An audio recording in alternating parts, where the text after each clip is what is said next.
बिस्मिल्लाहिर्रहमानिर्रहीम स्टूडेंट, ये हमारा कॉम्प्लेक्स एनालिसिस के ऊपर फर्स्ट लेक्चर है। इस लेक्चर में हमने डिस्कस करना है कि कॉम्प्लेक्स नंबर क्या होता है और इसकी कुछ एग्जांपल को डिस्कस करेंगे और कॉम्प्लेक्स कॉन्जुगेट क्या होता है, मैग्नीट्यूड ऑफ कॉम्प्लेक्स नंबर क्या होता है और इसकी कुछ बेसिक प्रॉपर्टीज़ हैं कॉम्प्लेक्स नंबर की विद प्रूफ, उनको डिस्कस करेंगे। ठीक हो गया। तो सबसे पहले हम डिस्कस कर लेते हैं कि कॉम्प्लेक्स नंबर क्या होता है। देखिए डेफिनेशन है इसकी, the system C of complex number consist of the set C is equal to z is equal to a plus iota B.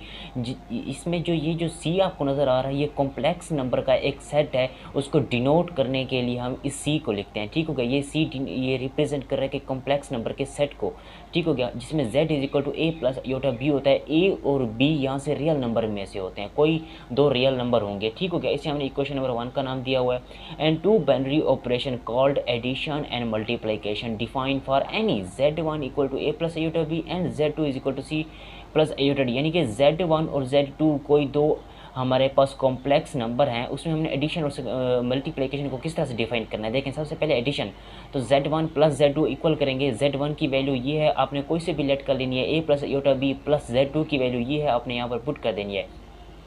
दो कम्प्लेक्स नंबर को ऐड करने पर भी कम्प्लेक्स नंबर मिलेगा। ए प्लस सी, इसको और इसको आपस में ऐड करें प्लस आयोटा कॉमन निकाल कर बी और सी को आपस में ऐड करेंगे तो ये भी एक कम्प्लेक्स नंबर बनेगा।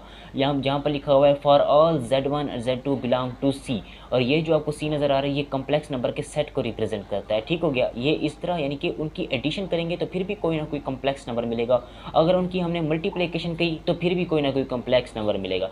अब देखें z1 z2 को वैसे लिख दिया, इसको सिंपल तरीके से मल्टीप्लाई किया जैसे मल्टीप्लाई किया जाता है। ठीक हो गया। ए को सी के साथ, फिर ए को आयोटा डी के साथ मल्टीप्लाई किया, इसी तरह आयोटा बी को सी के साथ, फिर आयोटा बी को आपने मल्टीप्लाई करना है आयोटा डी से, तो फिर आयोटा स्क्वायर बी डी बनेगा।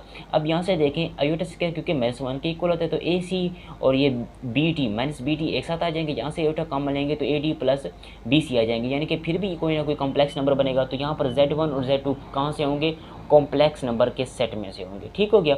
तो हमने बताया कि कॉम्प्लेक्स नंबर क्या होता है, उसमें एडिशन और स्केलर मल्टीप्लिकेशन किस तरह से डिफाइन होती है। ठीक हो गया। अब देखें इन वन, ये जो आपने इक्वेशन नंबर 1 का नाम दिया हुआ है इसे ऑब्वियसली है कि ए और बी रियल नंबर हैं। हमने कहा है कि ए और B belong to real number, A और बी रियल नंबर हैं। And the symbol iota called imaginary unit, ये जो सिंबल आयोटा आपको नज़र आया या आयोल्टा इसे पढ़ते हैं वो इमेजनरी यूनिट है। ठीक हो गया। हैज़ द प्रॉपर्टीज़ की प्रॉपर्टी ये है कि iota square is equal to -1 के इक्वल होता है। अगर दोनों तरफ अंडर रूट लेंगे तो आयोटा इज इक्वल टू -1 की अंडर रूट आएगा। ठीक हो गया। ए is called real part of the complex number, जिसमें आपके पास ये जो ए नज़र आ रहा है ये विदाउट इमेजनरी पार्ट है। ठीक है, इमेजनरी पार्ट के साथ नहीं है, तो ये क्या हो गया, रियल पार्ट हो गया। अब इसी तरह कॉम्प्लेक्स नंबर z का ए क्या है, a is called real part of complex number, z का ए रियल पार्ट होगा। ठीक हो गया। While b is imaginary part, और बी जेड का क्या है, इमेजनरी पार्ट है। देखें जिसके साथ अयोटा होगा ना वो जेड का इमेजनरी पार्ट होगा। अब अयोटा बी है, इट मीन अयोटा के साथ बी, ये बी जो आपको नज़र आ रहा है ये क्या हो गया, जेड का इमेजनरी पार्ट हो गया, और ए क्या हो गया, रियल पार्ट हो गया। ये बेसिक चीज़ें हैं जो आपने पहले भी पढ़ रखी हैं। अच्छा, दे आर डिनोटेड बाई, ए को आप इस तरह लिख सकते हैं कि रियल पार्ट ऑफ जेड, कि जेड का जो रियल पार्ट होगा वो ए है, और यहाँ से क्वेश्चन नंबर 1 में अगर देखें तो बी जो है वो इमेजनरी पार्ट ऑफ जेड है। ठीक हो गया। यानी कि आयोटा के साथ जो वैल्यू होगी ना वो इमेजनरी पार्ट होगी। अब इसी तरह फॉर एग्जांपल, अब एग्जांपल लेते हैं इसकी, कोई ना कोई एक एग्जांपल लेंगे।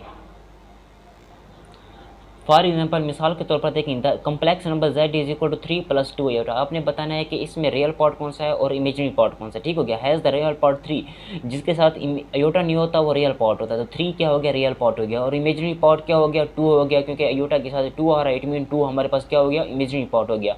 While the real number 5 can be viewed as, अब देखें कोई और एग्जाम्पल है, z इज इक्वल टू 5 है। ठीक हो गया। तो 5 कौन सा हो गया, रियल पार्ट हो गया। तो इसका 5 में हमारे पास कोई इमेजनरी पार्ट तो नहीं है ना इसमें, तो इमेजनरी पार्ट 0 हो जाएगा फिर। तो while the real number 5 can be viewed as complex, real number को कॉम्प्लेक्स नंबर के व्यू में भी देख सकते हैं। कैसे, अब देखें ये आपके पास z इज इक्वल टू 5 है फॉर एग्जाम्पल, तो z इज इक्वल टू 5 को आप लिख सकते हैं z is equal to 5 + 0 iota.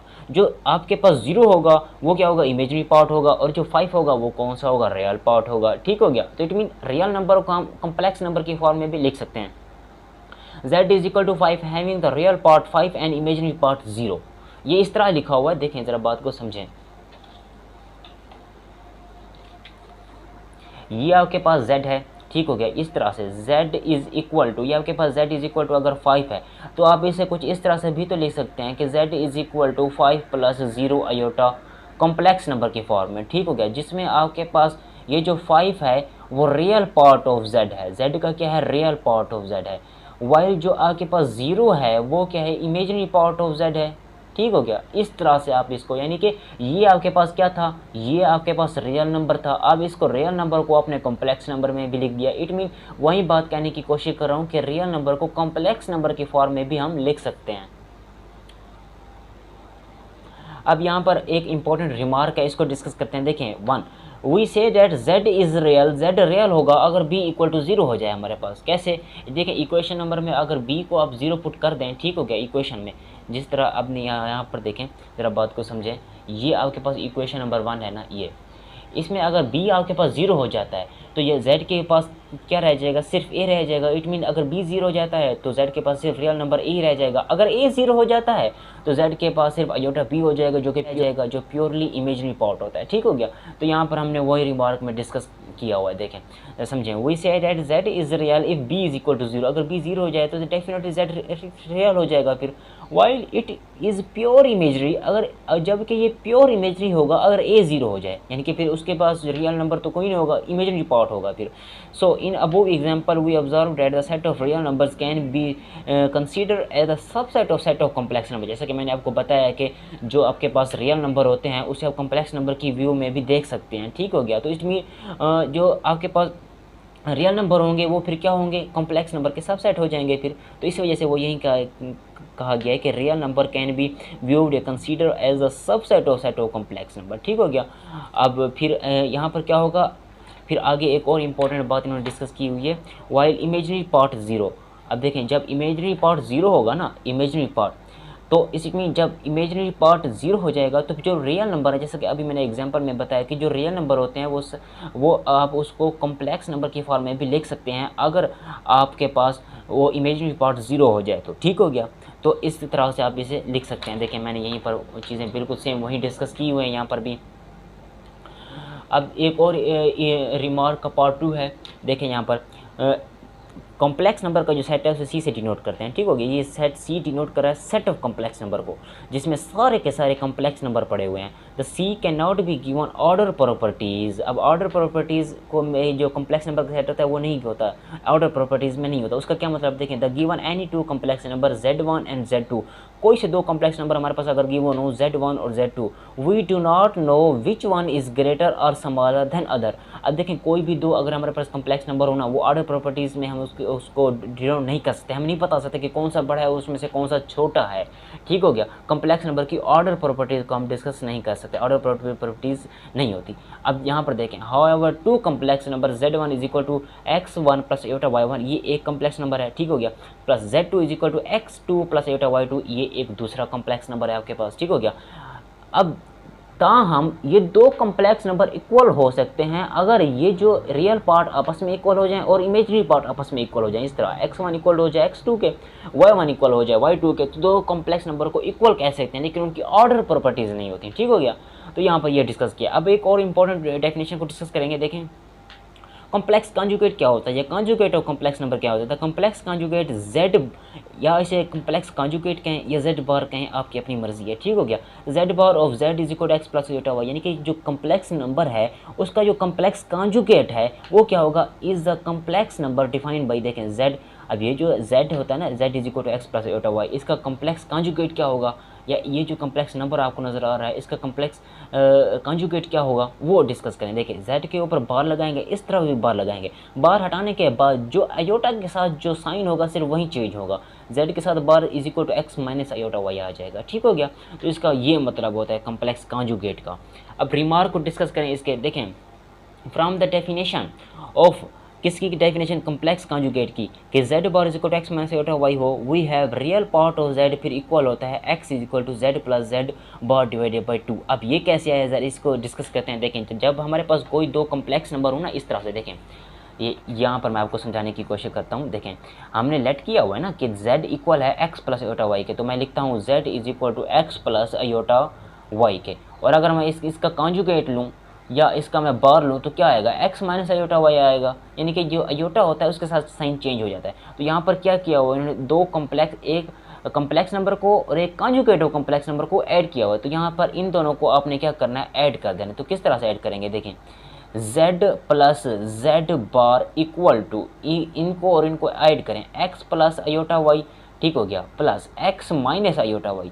अब देखें जो माइनस आयोटा वाई से positive iota y cancel out हो जाएगा, तो ये बन जाएगा 2x। इसे सिंप्लीफाई करेंगे तो x is equal to z plus z bar divided by 2 आपके पास बन जाएगा, ठीक हो गया। तो वही बात बताने की कोशिश की जा रही है। देखें from the definition of complex conjugate x minus iota y we have the real part of z क्या होगा, real part of z is equal to x। जो x क्या है यहाँ पर, देखें रियल पार्ट है, ये देखें x क्या है यहाँ पर, रियल पार्ट है, x क्या है यहाँ पर, रियल पार्ट है, ठीक है। तो real part of z x equal होता है z plus z bar divided by 2। ये MCQ के लिए इंपॉर्टेंट है, MCQ के लिए भी आ सकते हैं या शॉर्ट में भी मे बी, लेकिन MCQ के लिए बहुत ज़्यादा चांस है इसके, ठीक है। और इसी तरह आप इमेजनरी पार्ट निकालेंगे तो y equal to z minus Z bar divided by 2 iota आएगा। यहाँ पर हमने ऐड किया था, आपने सिंपल इनको सब्ट्रैक्ट करेंगे तो आपके पास ये इक्वेशन बन जाएगी, ठीक हो गया।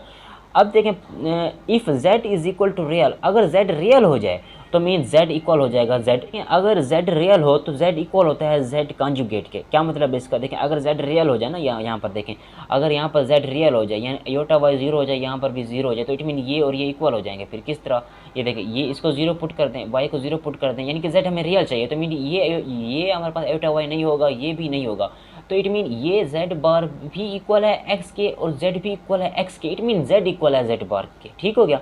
तो वही बात बताने की कोशिश की जा रही है कि अगर z रियल हो तो z इक्वल हो जाता है z बार के। इसके दूसरे अल्फाज में हम ये कह सकते हैं कि अगर z प्योरली इमेजनरी हो then z is equal to minus Z bar के इक्वल आएगा। यहाँ पर इस बात को ज़रा समझेंगे। यहाँ पर देखें अगर z बताया जा रहा है कि z अगर प्योरली इमेजनरी हो तो इसका क्या मतलब, मैंने ऊपर डिस्कस किया है कि अगर z प्योरली इमेजनरी कब होगा, फॉर एग्जाम्पल अगर z हमारे पास a प्लस आयोटा b के इक्वल है, ठीक हो गया। z प्योरली इमेजनरी कब होगा, जब a 0 हो जाए, ठीक हो गया, जब a 0 हो जाए। देखिए z प्योरली इमेजनरी कब होगा, जब a 0 हो जाए, जब a 0 होगा तो z is equal to iota b आएगा।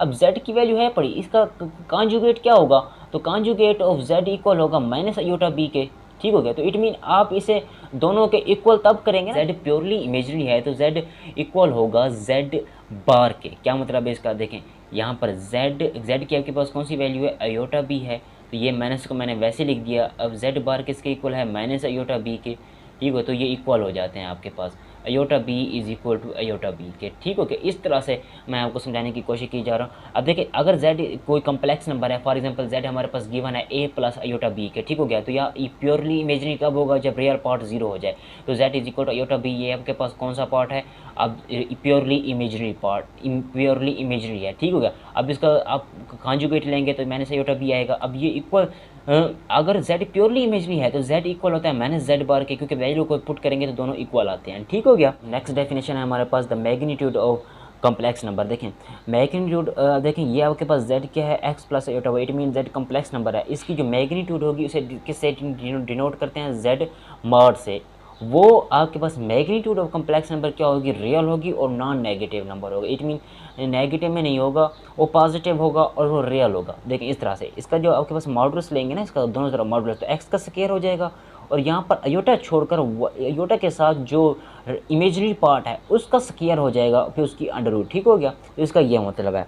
अब देखें अब इसका तो दोनों तरफ स्क्वायर लेंगे तो x square plus y square बनेगा। देखिए मैग्नीट्यूड ऑफ कम्प्लेक्स नंबर की कुछ एग्जांपल है। अगर z is equal to 2 + 3 iota हो तो z आपके पास जो कॉन्जुगेट है वो किसके इक्वल आएगा, 2 - 3 आयोटा के इक्वल आएगा, ठीक हो गया। अब इसका अगर मैं मॉड लूँ तो क्या आएगा, 2 का स्क्वायर आएगा और 3 का स्क्वायर आएगा, आयोटा के साथ जो वैल्यू होगी उसका स्क्वायर आएगा। तो ये आप देख सकते हैं ये रियल है और रियल के साथ ये पॉजिटिव में है, ठीक हो गया। 13 के अंडर रूट, इसका स्क्वायर लेंगे तो 13 आ जाएगा।